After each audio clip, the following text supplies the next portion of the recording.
Hello दोस्तों, आज की इस वीडियो में हम बात करेंगे नेशनल पेंशन सिस्टम के बारे में। ठीक है, इसमें हम समझेंगे नेशनल पेंशन सिस्टम।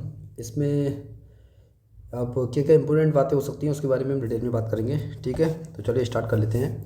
ये है NPS, national pension system.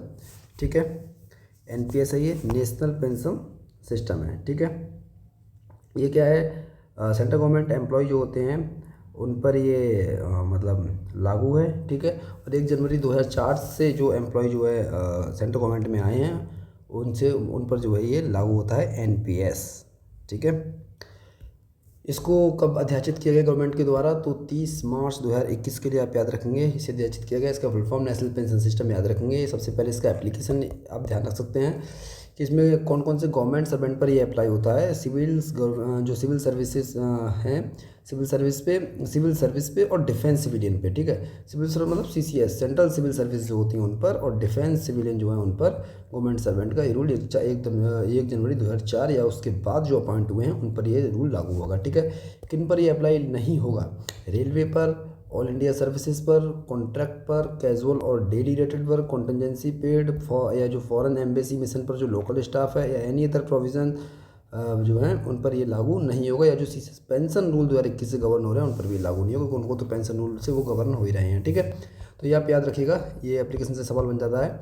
Definition से कुछ चीज़ हम यहाँ पर याद रखेंगे। ये जो है एक्रीडिटेड बैंक जो होता है, ठीक है, ये क्या है, ये आरबीआई को असाइन किया गया है। ठीक है, मिनिस्ट्री डिपार्टमेंट जो है स्पेसिफाई मिनिस्ट्री डिपार्टमेंट यहाँ पर जो है असाइन करता है, ये आरबीआई के लिए असाइन किया गया है। ठीक है, आरबीआई जो मतलब असाइन करता है। ठीक है, आरबीआई असाइन करता है बैंक जो है बैंक के लिए, मिनिस्ट्री डिपार्टमेंट के लिए, जैसे यूपीएससी के लिए बैंक ऑफ महाराष्ट्र वगैरह ये सब है। ठीक है, तो आरबीआई असाइन करता है उन बैंकों के लिए, तो वो बैंक जो है एग्रीगेटेड बैंक जो है कहलाते हैं। ठीक है, तो इसे आप याद रखें। इसके अलावा एक्यूमुलेटेड पेंशन कॉर्पस, ये क्या है? एक्यूमुलेटेड पेंशन कॉर्पस का मतलब है कि एम्प्लॉय जो है और गवर्नमेंट, मतलब एम्प्लॉय जो गवर्नमेंट सर्वेंट है वो, और गवर्नमेंट जो है पैसा जो जमा कर रहा है, दोनों का मतलब गवर्नमेंट का भी और एम्प्लॉय का भी, दोनों का जो पैसा जमा हो रहा है पेंशन अकाउंट में, उसकी जो मॉनेटरी वैल्यू है वो एक तरीके से कॉर्पस है। क्या है? कॉर्पस है वो। ठीक है, दोनों के द्वारा जो पैसा जमा हुआ है अकाउंट के अंदर वो कॉर्पस कहलाएगा। एनुटी क्या है? एनुटी क्या है? रिटायरमेंट पर क्या होता है, लमसम अमाउंट पर जो एनुटी जो है ये वाई, मतलब एनुटी क्या है, मतलब जैसे मान लीजिए कुछ, जैसे इसमें क्या बताया गया है पेंशन रूल में, अगर मान लीजिए 100 रुपये पेंशन रूल में रिटायरमेंट के समय हैं, तो इसमें क्या है 40% कैश उसके खाते में आ जाता है और 60% जो है उसकी एनुटी वाई कर ली जाती हैं। ठीक है, किसी भी जो भी बैंक है उससे, और उसमें क्या है, एनुटी वाई करने के बाद उसके बिहाफ पर मंथली पेंशन, ठीक है, उसे दिया जाता है। ठीक है, मंथली पेंशन के रूप में उसे दो है, जो भी उसकी एनुटी है उनकी वैल्यूज़ के हिसाब से उसे मंथली एनुटी पेंशन प्रोवाइडर्स जो है उन्हें पेंशंस प्रोवाइड करते हैं। ठीक है, और जो एनुटी पेंशन प्रोवाइडर्स आईआरडी द्वारा जो है रजिस्टर्ड होते हैं। ठीक है, अथॉरिटी की अगर हम बात करें तो PFRDA, pension fund regulate and development authority, इसकी फुल फॉर्म बहुत इंपॉर्टेंट है, इसे याद रखिएगा। Pension fund regulatory and development authority के लिए याद रखें। सीआरए के लिए याद रखें, सेंट्रल रिकॉर्ड कीपिंग एजेंसी है। ठीक है, एक्ट 2013 से ये रजिस्टर्ड है। रिकॉर्ड कीपिंग, अकाउंटिंग या सब्सक्राइबर वगैरह, सर्विस प्रोवाइडर वगैरह सीआरए है। ठीक है, और इसके अलावा डीडीओ, डीडीओ होता है ड्राइंग एंड डिसबर्सिंग ऑफिसर। ठीक है, जो कि जो भी मतलब गवर्नमेंट ऑफिस है उसमें होता है। ठीक है, बिल्कुल ड्रॉ करना, पेमेंट करना, ये सब डीडीओ की ही जिम्मेदारी होती है। ठीक है, इसके अलावा जो डीडीओ होता है वो हेड ऑफ द ऑफिस या फिर एनी गेजेटेड ऑफिसर, वो हो सकता है कोई भी। एनपीएस क्या है? कंट्रीब्यूटरी पेंशन सिस्टम है। ठीक है, ये ऐसे आप याद रखें। क्या है एनपीएस पूछा जाए तो कंट्रीब्यूटरी पेंशन सिस्टम है, जिसमें कि जो गवर्नमेंट सर्वेंट है वो उसमें कंट्रीब्यूशन करता है। ठीक है, 10% उसमें कंट्रीब्यूशन करता है। प्राण जो होता है उसका आप याद रखेंगे, जो उसे बोलते हैं क्या, परमानेंट रिटायरमेंट अकाउंट नंबर। प्राण मतलब परमानेंट रिटायरमेंट अकाउंट नंबर, जो कि सीआरए के द्वारा इश्यूड किया जाता है, सेंट्रल रिकॉर्ड कीपिंग एजेंसी के द्वारा प्राण के लिए इश्यूड किया जाता है। और उस प्राण का जो नंबर आ जाता है उसी नंबर पर वो आपका अकाउंट नंबर होता है, और उसी में जो है पूरा कॉर्पस जमा होता है। ठीक है, यहाँ पूरी रजिस्ट्रेशन की एक मतलब पूरी प्रोसेस दी गई है, सिंपल है इसमें। जैसे गवर्नमेंट सर्वेंट को जो ज्वाइन हो जाता है तो इमीडिएटली वो जो फॉर्म भरकर एक हेड ऑफ द ऑफिस के लिए देता है, वो डीडीओ के पास जाता है। ज्वाइनिंग के विदिन 3 वर्किंग डेज में सारा प्रोसेस हो जाता है, और डीडीओ फिर जो पीओ के पास भेजता है। ठीक है। प्रिंसिपल अकाउंट ऑफिस और फिर सीआरओ के लिए वो भेज देता है। उसके बाद उसे जो है मतलब जो सीआरओ होता है वो मतलब उसका रजिस्ट्रेशन वगैरह कंप्लीट करके और प्लान की किट जो है गवर्नमेंट सर्वेंट को सेंड कर देता है और उसके बाद उसे अकाउंट नंबर मिल जाता है जिसमें उसका कार्ड वगैरह भी सब रहता है प्लान का, ठीक है।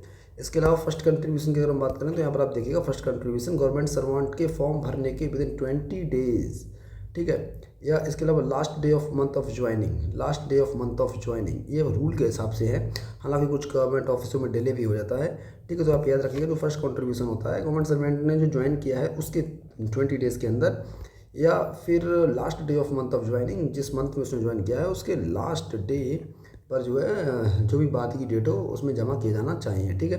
अदरवाइज जो है इंटरेस्ट भी देना पड़ेगा डिपार्टमेंट को, ठीक है, क्योंकि एडमिनिस्ट्रेटिव डिले होता है, तो ठीक है। इसके अलावा एमोलमेंट्स जो होता है क्या कराता है, बेसिक पे और ये डियरनेस अलाउंसेस प्लस एनपीए, ठीक है, ये एमोलमेंट्स है।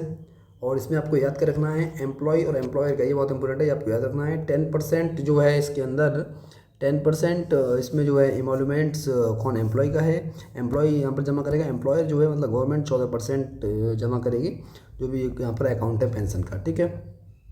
इसके अलावा अब इसमें कुछ सिचुएशन याद रखिएगा इसमें, जैसे मान लीजिए लीव पर कोई सेंट्रल गवर्नमेंट जो मतलब सेंट्रल गवर्नमेंट एम्प्लॉय जो है वो गवर्नमेंट एम्प्लॉय क्या है लीव पर है, ठीक है, छुट्टी पर है, तो जो भी लीव सैलरी बनेगी उस लीव सैलरी का इसमें जमा होगा। जैसे मान लीजिए वो एचपीएल चला गया तो एचपीएल भी आप जानते हैं हाफ सैलरी बनती है, तो हाफ सैलरी का ही 10% जाएगा। और जब गवर्नमेंट सर्वेंट जब जमा करेगा तभी गवर्नमेंट जो एम्प्लॉयर है वो भी तभी जमा करेगी, ठीक है। अगर ये 10% आप पे नहीं कर रहे हैं तो 14% भी पे नहीं होगा, ठीक है। इसके अलावा अगर गवर्नमेंट सर्वेंट एब्सेंट है या फिर लीव सैलरी नो, तो अगर मान लीजिए एब्सेंट है या फिर लीव मतलब उसकी सैलरी नहीं बन रही है तो कोई भी कम कंट्रीब्यूशन उसके खाते में नहीं बनेगा, ठीक है। एक्सेप्शन क्या है, गवर्नमेंट सर्वेंट यूएल और एमसी मतलब एक्स्ट्राऑर्डिनरी लीव पर मेडिकल जो कि मेडिकल सर्टिफिकेट के उस पर या फिर हायर स्टडीज़ पे गया हुआ है, सिविल ऑक्यूपेशन के उस पर हो गया है तो उसके कारण यूएल पर है, तो इन केसेस में जो है उसका कंट्रीब्यूशन कटेगा, ठीक है, क्योंकि उसकी सैलरी भी बनेगी इस केस में। अच्छा, फिर अगर मतलब एम्प्लॉय की अगर सैलरी नहीं है, सिंपल सा फंडा है, तो फिर नहीं दिया जाता। अच्छा, इसमें क्या है, जैसे इसमें एम्प्लॉयर को जो है 14% नोशनल पे पर अगर वो मतलब छुट्टी पर ना होता तो मतलब क्या है इसमें यूएल पर है, जिसमें उसकी मतलब इसमें बताया गया है कि अगर गवर्नमेंट सर्वेंट जो है यूएल पर है और सिविल एक्यूमेशन के कारण, ठीक है। अब यूएल पर क्या होता है, एक्स्ट्राऑर्डिनरी लीव के लिए क्या होता है, सिर्फ एचआरए मिलता है उस केस में, ठीक है।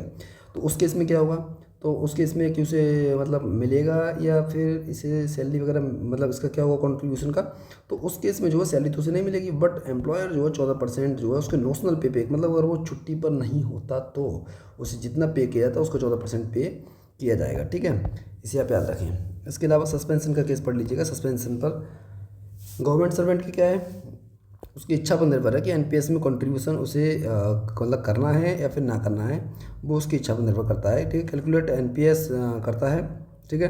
जैसे सब्सिस्टेंस अलाउंसेस जो मिलता है उसी अलाउंसेस में ही तो उसे जो भी सैलरी मिल रही है उस पर ही जो है कैलकुलेट होगा, ठीक है। इसके अलावा डेपुटेशन की अगर हम बात करें तो डेपुटेशन क्या है, इंडिया में हो सकता है या फिर इंडिया के बाहर भी डेपुटेशन हो सकता है। इंडिया में तो जो भी ड्रॉ कर रहा है देयर उसके हिसाब से मतलब हाँ जो ड्रॉ कर रहा है पैसा उसके हिसाब से एनपीएस कट जाएगा, ठीक है। आउट ऑफ इंडिया जो है तो पेरेंट कैडर के जो बेसिस हैं उसके बेसिस के हिसाब से एनपीएस उसका कैलकुलेट होगा, ठीक है। इसके अलावा अगर मान लीजिए गवर्नमेंट सर्वेंट री एम्प्लॉयड होता है, ठीक है, री एम्प्लॉयड का केस भी यहाँ पर दिया गया। इसमें क्या है कि जैसे गवर्नमेंट सर्वेंट कोई एनपीएस से गवर्न था और उसके बाद वो रिटायर हो जाता है, और एनपीएस से गवर्न पहले था और वो रिटायर अगर हो जाता है तो रीएम्प्लॉयड हो जाता है, ठीक है। रीएम्प्लॉयड होने के बाद उसको जो पेंशन चल रहा है वो उसका जो एन्युटी है उसके बेस पे चल रहा है, तो उसकी मतलब कोई भी उस पर कोई फ़र्क नहीं पड़ेगा उसके रीएम्प्लॉयड होने पर, क्योंकि उसका ऐसा नहीं है कि पेंशन गवर्नमेंट दे रही है, उसकी एन्युटी जो उसने खरीदी है उसके थ्रू वो पेंशन पा रहा है, तो रीएम्प्लॉयड होने पर कोई इसकी किसी भी तरीके की उसकी समस्या नहीं है, वो वहाँ से भी सैलरी उठा सकता है, पेंशन उसे मिलती रहेगी, ठीक है। इसके अलावा एरियर अगर कोई गवर्नमेंट सर्वेंट पाता है एरियर तो जैसे एरियर जो आता है तो एरियर का भी जो है एनपीएस उतना ही कटता है, 10% 14% के हिसाब से दिया जाता है जो गवर्नमेंट देती है, ठीक है, एरियर का भी, ठीक है, ये आप ध्यान रखिएगा। और ये सब थोड़ा प्रोसेस है, यहाँ से क्वेश्चन वगैरह नहीं बनते, प्रोसेस से सिंपल प्रोसेस है। 20 को डी बिल वगैरह बनाता है, फिर पीओ के पास जाते हैं 25 तक, और वो सारा मतलब जो है एनपीएस वगैरह डिडक्ट हो जाता है। ठीक है, कोई एडमिनिस्ट्रेटिव डिले होता है तो उसको इंटरेस्ट भी दिया जाता है, मतलब गवर्नमेंट सर्वेंट के लिए। ठीक है, इंटरेस्ट जो दिया जाता है, अगर नेक्स्ट 30 डेज़ में इंटरेस्ट जमा होना चाहिए, जो भी इंटरेस्ट उसके ऊपर बनता है। ठीक है, हेड ऑफ द ऑफिस जो है या फिर जो कॉम्पिटेंट अथॉरिटी जो होती है, रजिस्ट्रेशन में, डिडक्शन में, कंट्रीब्यूशन में, एम्प्लॉय की कंट्रीब्यूशन में कोई भी मतलब इंटरेस्ट पेबल सिचुएशन जो होती हैं वो सारी सिचुएशन में, इनमें कोई भी सिचुएशन ऐसी बनती है कि जिसमें एडमिनिस्ट्रेटिव डिले होता है तो उस केस में उसको इंटरेस्ट दिया जाता है। ऑप्शन एक्सरसाइज करने के लिए फॉर्म 1 है, हेड ऑफ द ऑफिस को देना होता है ये फॉर्म 1। ठीक है, इसे हम जो है कभी भी रिवाइज़ कर सकते हैं फॉर्म 1 के लिए, तो फॉर्म 1 देना होता है। ठीक है, इसमें ऑप्शन एक्सरसाइज करना होता है कि गवर्नमेंट सर्वेंट की अगर डेथ हो जाती है या वो इनवैलिड रिटायर हो जाता है तो वो ओपीएस से गवर्न होगा या फिर वो एनपीएस से गवर्न होगा। इस बात का जो गवर्नमेंट सर्वेंट है अब वो फॉर्म भर कर देगा। फॉर्म 1 के अंदर अगर रिटायरमेंट के समय फिर से मौका दिया जाता है कि ऑप्शन एक्सरसाइज करे, जो गवर्नमेंट सर्वेंट है वो ऑप्शन एक्सरसाइज करे। ठीक है, जो इनवैलिड रिटायरमेंट की बात हो रही है, फॉर्म 2 में डिटेल्स ऑफ फैमिली के बारे में जानकारी दी जाती है। ठीक है, तो ये यहाँ पर आपको याद रखना है। ठीक है, कैसे मैं अभी आपको हम बात करते हैं। जैसे यहाँ पर लिखा है, और मान लीजिए कोई ऑप्शन नहीं दिया, मतलब गवर्नमेंट सर्वेंट है और उसकी डेथ हो गई, हम डेथ के केस में यहाँ पर बात कर रहे हैं, जो ये केस था सेम है। डेथ हो गई थी with in 15 years of service या फिर with in 3 year of notification of NPS. ये जो बात हो रही है ऑप्शन गवर्न करने वाली, ये कंडीशन यहाँ पर लागू होती है कि जैसे गवर्नमेंट सर्वेंट जो है ज्वाइन किया तो उसकी ज्वाइन करने के with in 15 years of service उसकी अगर डेथ हो जाती है। ठीक है, या फिर इसमें जो है with in 3 years of notification of NPS, जब निकला था नोटिफिकेशन उसको 3 ईयर्स कोई डेथ अगर हो जाती है गवर्नमेंट सर्वेंट की, तो उसको जो है ऑप्शन एक्सरसाइज अगर उसने किया है ओपीएस एनपीएस तो ठीक है, वरना बाई डिफॉल्ट रूल पेंशन से वो गवर्नमेंट होगा, या ध्यान रखिएगा। ठीक है, जो भी एनपीएस का वापस का पैसा होगा हम जो है एनपीएस का गवर्नमेंट सर्वेंट का कॉन्ट्रीब्यूशन रिटर्न कर दिया जाएगा, और गवर्नमेंट का उसको जो ओल्ड पेंशन से गवर्न किया जाएगा। ठीक है, ये बात आप यहाँ पर ध्यान रखिएगा। अदर केसेस में 15 साल बाद 3 साल बाद डेथ अगर हो जाती है तो वो एनपीएस से ही गवर्न होगा। ठीक है, इसके बाद अगर डेथ होती है तो ये वाली कंडीशन अगर बनती है तो वो ओपीएस से गवर्न होगा। ठीक है, ये आप ध्यान रखें। ठीक है, इसके अलावा हम बात करें और अपॉइंटमेंट की कि कौन कौन इसकी लायबिलिटी यहाँ पर उठाएगा, तो यहाँ पर हम बात कर लेते हैं। देख बताया गया है कि जैसे सेंट्रल गवर्नमेंट जो है स्टेट गवर्नमेंट के अंदर जाता है तो बोरोइंग जो डिपार्टमेंट होता है वो लायबिलिटी उठाता है। इसके अलावा सेंट्रल गवर्नमेंट से कोई सेंट्रल गवर्नमेंट में गया तो भी बोरोइंग जो डिपार्टमेंट है वो लायबिलिटी उठाता है। इंपॉर्टेंट क्या है ये आप देखिएगा, 25% ही जो है मतलब जो अपने उसको अपना कंट्रीब्यूशन है उसका जो है वो मतलब जो गवर्नमेंट सर्वेंट है वो उसे विड्रॉ कर सकता है। लेकिन इसमें कुछ कंडीशन है, यहाँ पर आप देखिएगा। जैसे पार्शियल विड्रॉल रूल जो है, मिनिमम 3 ईयर्स की सर्विस सब्सक्राइबर कंप्लीट होना चाहिए। इसके अलावा 25% ऑफ गवर्नमेंट सर्वेंट कॉन्ट्रीब्यूशन जो है मैक्सिमम निकाल सकता है। इसके अलावा मैक्सिमम जो है 3 टाइम्स इन एंटायर सर्विस, पूरी सर्विस में 3 बार निकाल सकता है। किन किन कारणों के लिए, हायर एजुकेशन चिल्ड्रंस की है, या फिर मैरिज है किसी बच्चे की, या फिर फ्लैट वगैरह परचेज करना है जो कि अपने नाम पर या स्पाउस के नाम पर हो सकते हैं, रेसिडेंशियल हो। ठीक है, और इसमें बताया गया है डिटेल में कि गवर्नमेंट सर्वेंट के पास पहले से भी कोई फ्लैट है तो नॉट मतलब जो कि मतलब पहले से भी कोई फ्लैट है जो कि पूर्वजों को ना हो, उसके पास पहले से ही कोई फ्लैट है तो फिर इस चीज़ के लिए ध्यान में रखा जाता है कि पहले से तो कोई फ्लैट नहीं है। क्योंकि ये कारण क्या है, ओरिजिनली कारण दिखाने होते हैं कि हाँ पैसे की वाकई में बहुत ज़्यादा ज़रूरत है, और कोई बीमारी वगैरह अगर होती है तो उसके समय में भी जो है ये कंडीशन लग जाती है, 25% जो है कॉन्ट्रीब्यूशन निकाला जा सकता है। ठीक है, और इम्पोर्टेंट चीज़ आप यहाँ पर देखिए, at the end of NPS पर यहाँ पर आप देखेंगे कि जो पीएफआरडी मतलब रूल जो है पीएफआरडी के द्वारा यहाँ पर आप कुछ रूल बने हुए हैं देखेंगे 3 सिचुएशंस में कि गवर्नमेंट सर्वेंट जो है या तो सुपरएनुएशन मतलब रिटायर होगा मतलब 60 साल पर, या फिर उसकी डेथ का एक केस दिया गया है, या फिर उसका प्रीमेच्योर मतलब पहले ही वो रिटायर होना चाहता है किसी भी कारण से, रेजिग्नेशन उसने दे दिया, पर्सनल रेजिग्नेशन वगैरह या कुछ भी। ठीक है, तो इसमें आप देखेंगे सुपरएनुएशन वाले केस में क्या होता है। ठीक है, सुपरएनुएशन वाले केस में क्या होता है, मैंने ऊपर जो बताया था वो थोड़ा सा मतलब गलत हो गया था। इसमें हम ध्यान से देखिएगा कि यहाँ पर आप देखेंगे कि 60% जो है 60% लमसम पैसा मिल जाएगा गवर्नमेंट सर्वेंट के लिए। ठीक है, 60% पैसा जो है लमसम मिल जाएगा, मतलब उसे कैश मिल जाएगा। 40% एनुटी में फॉर पेंशन दिया जाएगा। ठीक है, फॉर पेंशन दिया जाएगा। अच्छा, फिर अगर डेथ का केस बनता है तो फिर 20% जो अमाउंट है वो लमसम जो है नॉमिनी को दे दी जाएगा, और 80% के एनुटी फैमिली पेंशन के लिए अप्लाई कर ली जाएंगी। और प्रीमेच्योर जो होता है, जैसे रेजिग्नेशन वगैरह, पर्सनल रेजिग्नेशन वगैरह गवर्नमेंट सर्वेंट ने दिया है, तो उस केस में प्रीमेच्योर मतलब है, ये पहले ही मतलब रिटायरमेंट है एक तरीके का।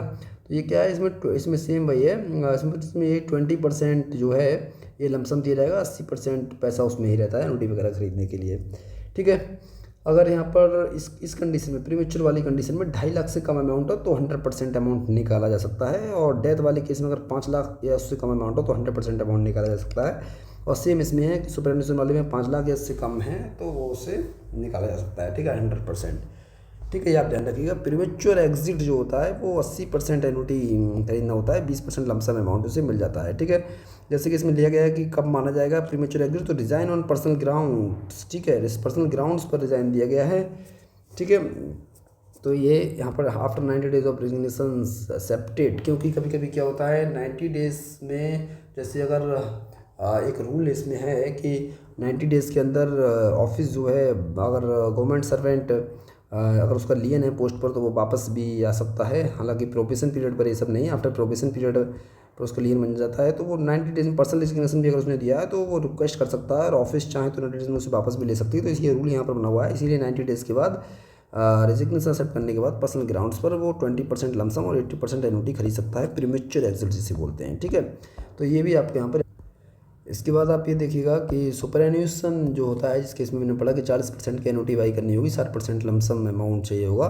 तो ये रूल किस कंडीशन में अप्लाई होगा, सुपरएन्यूट हो गया है, BRS ले ली गवर्नमेंट सर्वेंट ने, FR 56G है, FR 42 के तहत, जो कि पेंशन रूल में हमने बात करी थी, ठीक है। इसके अलावा रिटायरमेंट NP मतलब जो भी डिसी प्रोसीडिंग या फिर जुडिशल प्रोसीडिंग के बाद रिटायरमेंट लिया है तो ग्रेजुटी तो विदहोल्ड रहेगी, बट NPS पेंशन वगैरह उसे जो मिलेगा उस केस में ये सारे रूल सुपरएनुएशन वाले लागू होते हैं, ठीक है।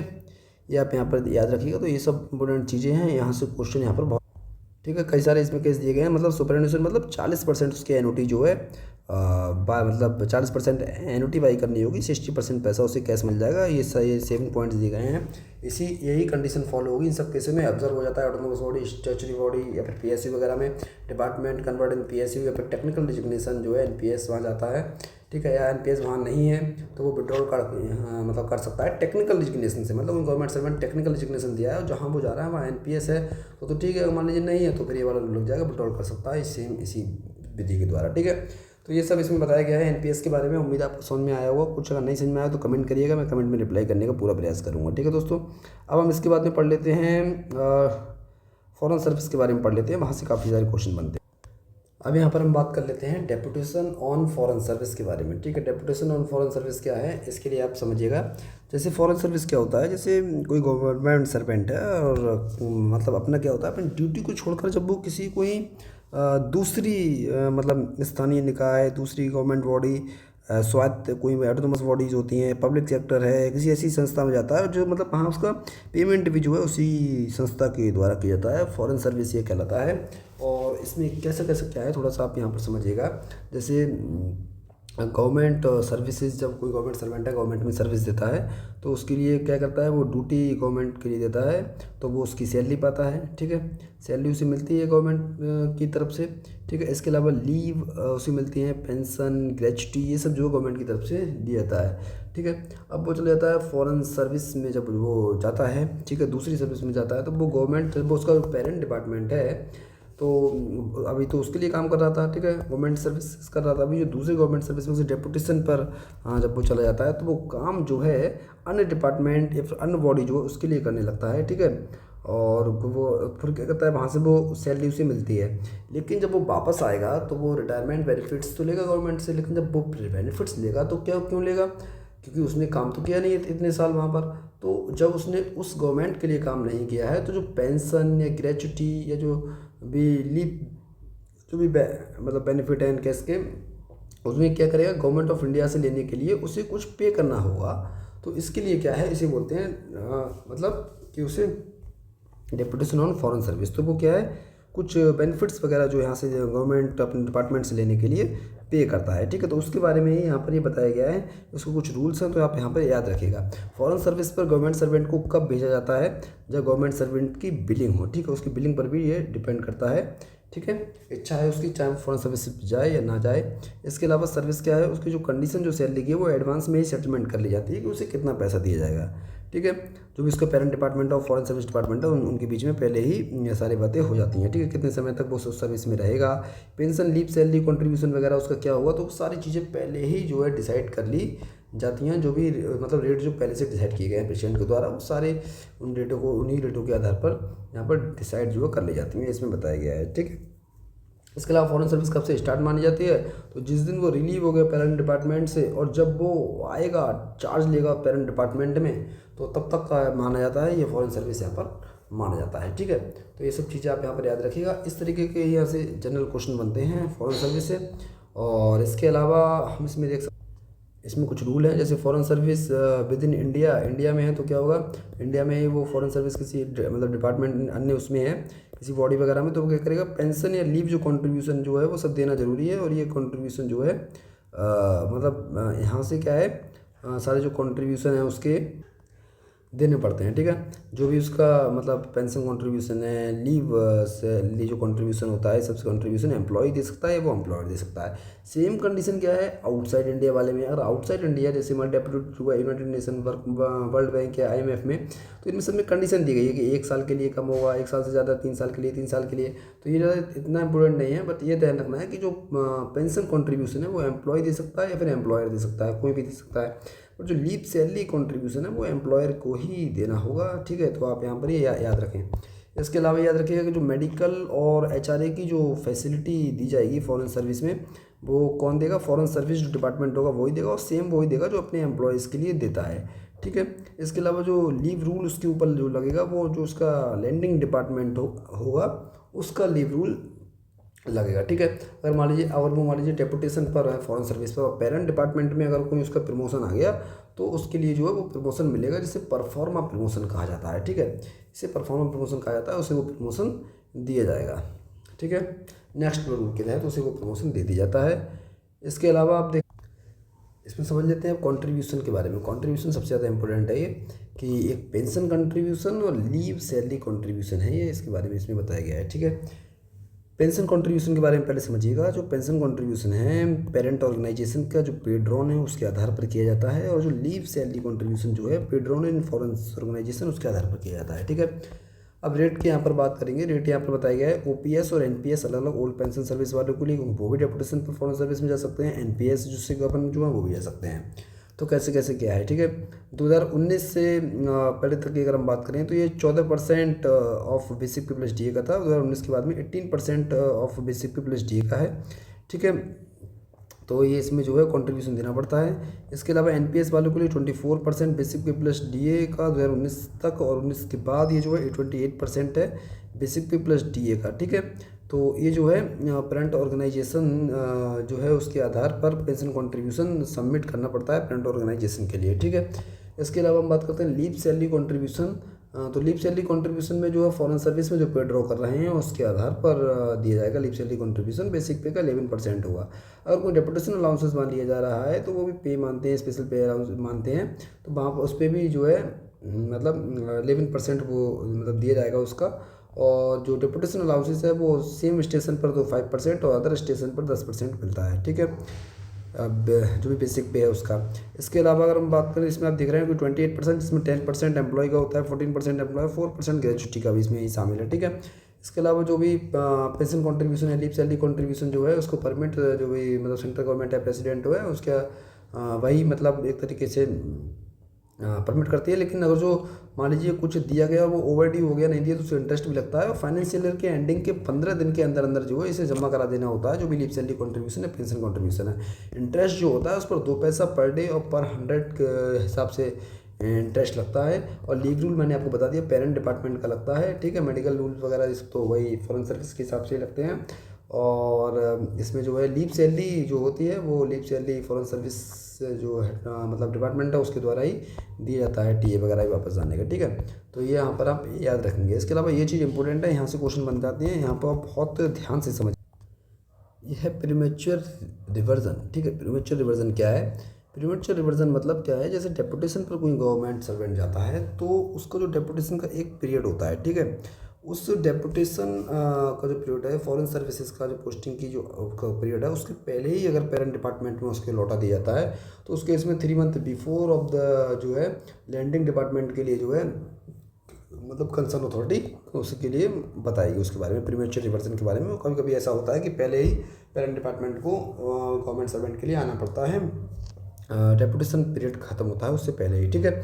इसके अलावा कूलिंग पीरियड जो है बहुत ज़्यादा इंपॉर्टेंट है, यहाँ से भी क्वेश्चन आते हैं, तो इसे आप याद रखिए। कूलिंग पीरियड का मतलब क्या है कि किसी डेपुटेशन पर मान लीजिए कोई फॉरेन सर्विस की कोई जो भी पीरियड है, उसके बाद जब गवर्नमेंट सर्वेंट पेरेंट डिपार्टमेंट में वापस आएगा तो तुरंत डेपुटेशन पर नहीं जा सकता, उसे कुछ साल अपने ऑफिस में भी बतानी पड़ेंगी। तो कूलिंग पीरियड ये होता है, ठीक है। एम्प्लॉय को क्या होता है 3 ईयर्स है, जो कि मतलब ज्वाइंट सेक्रेटरी तक क्या है 3 ईयर्स है, आपको याद रखना है। एडिशनल सेक्रेटरी 1 साल का कूलिंग पीरियड है। पर्सनल स्टाफ जो मिनिस्टर्स का होता है वो एग्जेम्प्टेड होते हैं, बट उस केस में भी जैसे पर्सनल स्टाफ जैसे 2 साल तक किसी मिनिस्टर्स के यहाँ, फिर 3 साल किसी के यहाँ, 4 साल किसी, 1 साल किसी के यहाँ, तो 10 साल बाद भी इनका ये कूलिंग पीरियड आता है, ठीक है। तो आप ये याद रखिएगा यहाँ पर।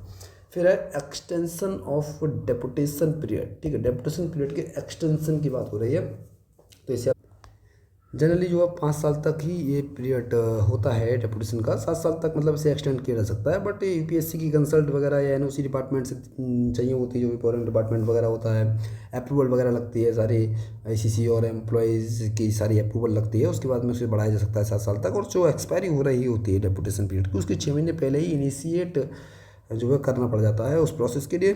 डेपुटेशन अलाउंसेस बट 5 साल तक ही मिलेगा, या फिर प्रिस्क्राइब पीरियड टाइम तक 1 साल तक और मिल सकता है, ठीक है। 7 साल के बाद जो है डीओपीटी अप्रूव करेगा, ठीक है। डीओपीटी के द्वारा अप्रूव कराना होगा, लेकिन जनरली 5 साल तक के लिए जो है डेपुटेशन पीरियड होता है। एक्सटेंशन 7 साल तक के लिए लिया जा सकता है। कैसे लिया जाएगा ये बात करी हमने, 6 महीने पहले इनिशिएट कराना, प्रोसेस इनिशिएट होगी, ठीक है। इसके अलावा 7 साल के बाद जो है डिप्यूटी अप्रूव करेगा तो होगा। एलिजिबल कब होते हैं डेपुटेशन पर जाने के लिए, तो 9 ईयर्स की सर्विस के बाद में सेंट्रल गवर्नमेंट से स्टेट गवर्नमेंट में पीएसयू ऑटोनोमस बॉडीज़ कहीं भी जा सकते हैं, ठीक है। ये आप याद रखिएगा, ठीक है। इसके अलावा नेक्स्ट देखते हैं, मैक्सिमम जो है 7 ईयर्स फॉर डेपुटेशन होता है, ठीक है। बट रिलैक्सेशन है Jammu Kashmir and north east region के लिए, ठीक है। इसमें रिलैक्सेशन है, कुछ ज़्यादा भी हो सकता है। अच्छा, जो डिपार्टमेंट पेरेंट कैडर में जब डिपार्टमेंट मतलब गवर्नमेंट सर्वेंट को भेजा जाता है तो उसके लिए वॉरिंग जो डिपार्टमेंट है वो जिम्मेदार होता है, ठीक है। पेरेंट डिपार्टमेंट जिम्मेदार इसके लिए नहीं होता। अगर मान लीजिए जैसे मतलब गवर्नमेंट सर्वेंट को वापस भेज दिया गया पेरेंट डिपार्टमेंट में, चाहे डेपुटेशन पीरियड पूरा हो गया हो या नहीं हुआ हो, अगर वो नहीं आता है तो उसके खिलाफ डिसिप्लिन प्रोसीडिंग चल सकती है, ओवर स्टेज माना जाएगा, ठीक है। डिसिप्लिन प्रोसीडिंग उसके खिलाफ चलेगी अगर वो वापस नहीं आता है, क्योंकि उसे वापस आना ही पड़ेगा जो उसका डिपार्टमेंट है उसमें, ठीक है। इसके अलावा और इसमें कुछ इंपॉर्टेंट देख लेते हैं। जब भी गवर्नमेंट सर्वेंट जो है डेपुटेशन पर जाता है तो उसके लिए क्या होता है, पे का ऑप्शन देना होता है कि वो कौन सा पैसा लेना चाहेगा। उसके पास 2 ऑप्शंस होते हैं, या तो वो ओल्ड पे ले ले, डेपुटेशन अलाउंसेस साथ में ले ले, ठीक है, या फिर वो जो फॉरेन पे मिल रहा है वो साथ वो ले ले, ठीक है। और इसके लिए 1 मंथ में ये ऑप्शन चूज़ करना होता है, और बोरिंग अथॉरिटी को ये फैसला फिर बाद में लेना है, ठीक है।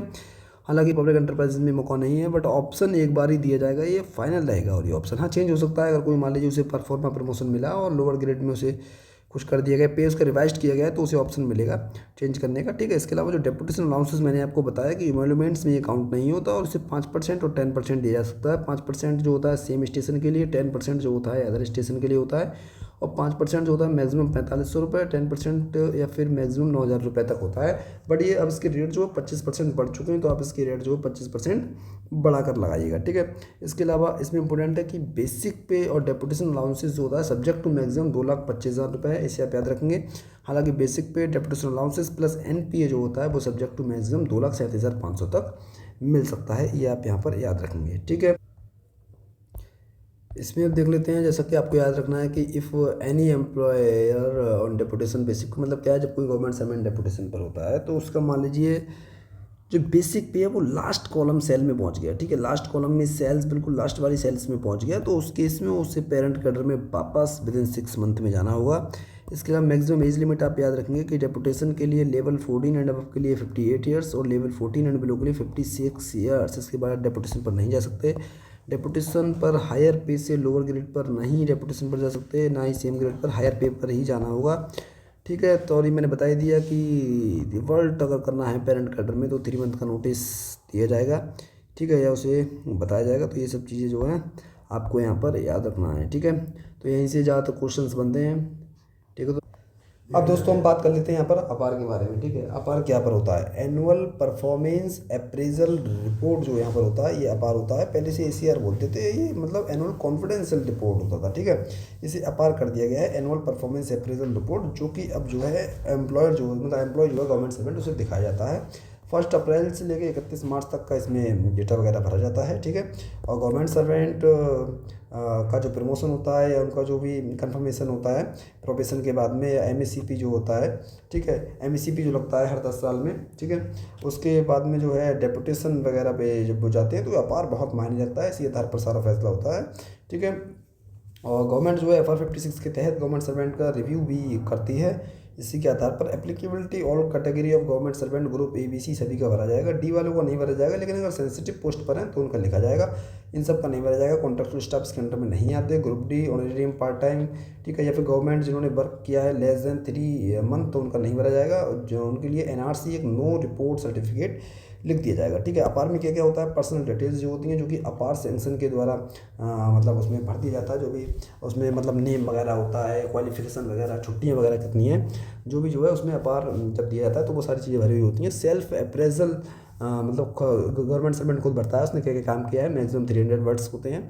रिपोर्टिंग ऑफिसर जो होता है जो कि इमीडिएटली सुपीरियर होता है वो उसमें बताता है, वेरीफाई करता है कि हाँ ये सब काम उसके द्वारा किया गया है, संतोषजनक है, इस तरीके से। रिव्यू ऑफिसर जो होता है जो कि नेक्स्ट सुपीरियर होता है वो रिव्यू अथॉरिटी होती है, ठीक है। अच्छा, अब जो रिपोर्टिंग और रिव्यू ऑफिसर हो गए वो कब अपार भर सकते हैं, उन्होंने कम से कम 3 मंथ या 3 मंथ से ज़्यादा जो है गवर्नमेंट सर्वेंट का सुपरवाइज़ किया हो, उसको देखा, मतलब काम उसका 3 मंथ या 3 मंथ से ज़्यादा उसके सुपीरियर रहे हों, ठीक है।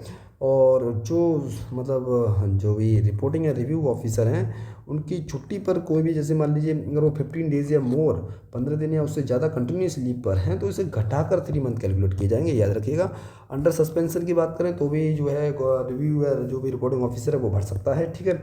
और बट उसका मेजर पार्ट जो है लीव पर ना रहा हो, ये याद रखना है, ठीक है। गवर्नमेंट सर्वेंट का मतलब जो रिव्यू या रिपोर्टिंग ऑफिसर है गवर्नमेंट सर्वेंट का रिलेटिव नहीं होना चाहिए। रिलेटिव है तो नेक्स्ट हायर अथॉरिटी अपार के लिए भरेगी। अपार जो है CCA रूल्स में कोई पेनल्टी अगर लगाई गई है उसकी तो वो अपार में रखी जाती है, वार्निंग वगैरह भी रिकॉर्ड की जाती है, अपार के अंदर सारा कुछ लिखा जाता है, ठीक है। और अपार के अगर हम यहाँ पर फॉर्म्स की लेटरल एंट्री के थ्रू कोई JS अपॉइंट हुआ है जॉइंट सेक्रेटरी तो उसका अपार जो है CSS के इक्विवेलेंट ऑफिसर जो होते हैं उनके मतलब बराबर होगा। और पीरियोडिसिटी एनुअल अपार भरा जाता है फाइनेंशियल ईयर में। पार्ट अपार कब भरा जाता है, पार्ट अपार की कुछ कंडीशन होती हैं, मतलब जैसे गवर्नमेंट सर्वेंट का ट्रांसफर टू अनदर ऑफिस में हो गया तो उसका पार्ट अपार भरा जाता है, क्योंकि जब तक उसने काम किया है जितने महीने उसके लिए, ठीक है। रिपोर्टिंग ऑफिसर का ट्रांसफर हो गया तो भी पार्ट अपार, या फिर रिव्यू ऑफिसर का ट्रांसफर हो गया, नेक्स्ट रिव्यू ऑफिसर है जिसका पीरियड 3 मंथ से कम है तो भी पार्ट अपार भरा जाता है, ठीक है। ये आप यहाँ पर याद रखेंगे। Guideline for reporting on review officers के लिए है कि ओवरऑल मार्क्स जो है वो बताते हैं वहाँ पर और मार्क्स लिखते हैं। और मार्क्स के अलावा वो पेन पिक्चर बनाते हैं बॉक्स के अंदर, ठीक है, वो सब मैंडेटरी है, ठीक है। अपार जो लिखा जाता है बॉक्स के अंदर जो है नंबर वगैरह ये सब लिख कर दे देते हैं, अपनी पेन की साइन वगैरह पिक्चर वगैरह बनाकर दे देते हैं। रिव्यू ऑफिसर जो होता है वो डिसएग्री भी कर सकता है रिपोर्टिंग ऑफिसर से, बट उसे रीजन देना होगा क्यों डिसएग्री कर रहा है, ठीक है। रिव्यू ऑफिसर का डिसीजन जो है वो फाइनल डिसीजन होता है, ठीक है। इसे आप याद रखेंगे। ओवरऑल ग्रेडिंग जो होती है गवर्नमेंट सर्वेंट की, इसमें आपको ध्यान रखना असेसमेंट ऑफ वर्क जो उसके वर्क के आधार पर 40% होती है, पर्सनल उसका एट्रीब्यूट जो है 30% है, और फंक्शनल कैपेसिटी उसके आधार पर 30% उसका जो है ग्रेडिंग होती है, ठीक है। इसके अलावा गवर्नमेंट सर्वेंट जो है मतलब जैसे रिटायर्ड हो जाता है तो रिटर्न रिक्वेस्ट करके अपार की कॉपी उसे प्रोवाइड करा दी जा सकती है, कोई इसमें दिक्कत नहीं है। हालांकि अब ऑनलाइन जो है स्पैरो पोर्टल है 31 मार्च तक गवर्नमेंट सर्वेंट के पास सेंड हो जाता है, ठीक है। 31 मार्च को 30 अप्रैल तक उसे भेजना होता है। ये सारी मतलब टाइमलाइन है जनरली, यहाँ से क्वेश्चन इतना नहीं बनता, बट ये जनरली है कि रिपोर्टिंग ऑफिसर जो है 30 जून तक रिव्यू ऑफिसर के लिए भेजेगा, 31 जुलाई तक जो है जो भी सेंक्शन अथॉरिटी 31 अगस्त तक एक्सेप्ट कर लेगा उसके लिए, ठीक है। तो ये सारा कुछ टाइमलाइन है, यहाँ से इतना नहीं बनता। जो भी इंपॉर्टेंट बातें हैं वो हमने इसमें सामने बात यहाँ पर। हालांकि जैसे अगर अपार दिया जाता है तो जो गवर्नमेंट सर्वेंट है उससे मतलब सेटिस्फैक्ट्री ग्रेडिंग ले ली जाती है कि उसे जो नंबर दिए गए हैं उनसे वो सेटिस्फैक्शन है, उसके लिए कोई से आपत्ति नहीं है। हालांकि वो रिप्रेजेंटेशन उसके खिलाफ दे सकता है कॉम्पिटेंट अथॉरिटी के सामने, वो रिप्रेजेंटेशन रिजेक्ट को भी कर सकती है, हालांकि मॉडिफाई भी अपार को वो कर सकती है, ठीक है। डिसीजन जो है 15 डेज़ में गवर्नमेंट सर्वेंट को बताना होता है क्या अपार पे किया गया है, ठीक है। इसके अलावा जो है जैसे कोई रिपोर्ट गवर्नमेंट सर्वेंट है, उसका रिपोर्टिंग या रिव्यू ऑफिसर पास नहीं लिखता है तो नहीं लिखा जाएगा, ओनली एनआरसी बनेगा उसका, ठीक है। ओनली उसका क्या बनेगा, एनआरसी बनेगा, जिसके बारे में हमने यहाँ पर भी बात करी थी। एनआरसी के बारे में देख लेते हैं। ये देखिएगा, नो रिपोर्ट सर्टिफिकेट बनता है एनआरसी, जो कि लेस देन 3 मंथ काम करता है, वही सेम केस यहाँ पर बनता है, ठीक है। इसके अलावा किसी ने जैम पर अगर कोई काम किया है तो उसके बारे में वो अपार में लिख सकता है। अब तो नई गाइडलाइंस कर्मयोगी वगैरह पर भी जो काम चल रहा है, जिसने सर्टिफिकेट्स लिए हैं वो भी जो है अपार में लिख सकता है, ठीक है। कितना प्रिक्रूटमेंट, जैसे जैम को अपार में लिखने का मतलब ये है कि जैसे जैम के बारे में क्यों लिखने का बताया कि जिससे जैम का महत्व बढ़े, जैम से ज़्यादातर काम जो है जैम के थ्रू हो, ऐसे ही कर्मयोगी से ज़्यादातर एम्प्लॉय ट्रेनिंग लें, इसीलिए बताया गया है कि अपार में जो है अपार से कनेक्ट कर दिया गया है कर्मयोगी ट्रेनिंग के लिए भी, ठीक है। तो ये भी काफ़ी इम्पोर्टेंट हो गया है, ठीक है। इसके अलावा इसमें एक चीज़, जैसे ग्रुप ए ऑफिसर जो होते हैं अब 40 ईयर्स जब हो जाते हैं तो उन्हें एनुअल मेडिकल एग्जामिनेशन कराना होता है, ठीक है। और इसकी रिपोर्ट अपार में एनक्लोज्ड करनी होती है, ठीक है। इसके लिए उन्हें रिम्बर्स भी किया जाता है, मेल को 2000 रुपये, फीमेल को 2200 रुपये रिम्बर्स करा दिए जाते हैं, ठीक है। इंटीग्रिटी के बारे में भी गवर्नमेंट सर्वेंट के बारे में लिखा जाता है कि इसको इंटीग्रिटी क्या है, बियॉन्ड डाउट है, डाउटफुल है तो एक सीक्रेट नोट्स में लगाया जाएगा क्यों डाउटफुल है, ठीक है।